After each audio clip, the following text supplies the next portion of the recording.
Breaking the Beat, aquí en este evento, Santiago de Compostela. Gracias al Concello de Santiago de Compostela, Servicios Sociais y a Bella Escola. Tomamos posiciones.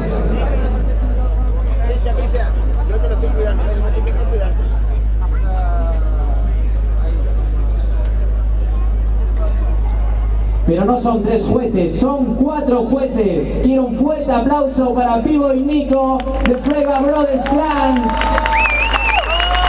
Que ya veréis cuando vuelva.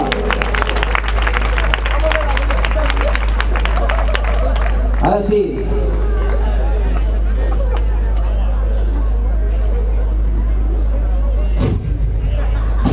Tenemos a un lado Swing Pirates con Kawa y Graci. Fuerte aplauso para ellos. Y al otro extremo, desde Vigo, Indecisos Crew, Chiscro y Billy el Niño. ¡Aplauso!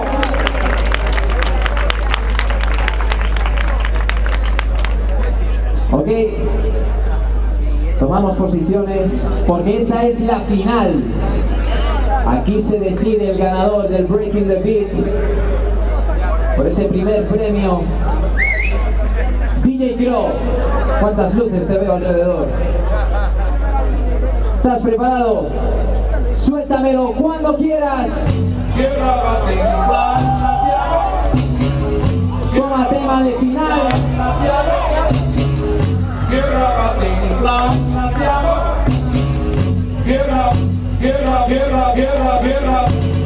You know, ahí está el respeto. Se saludan, se abrazan y bailan. Y el niño.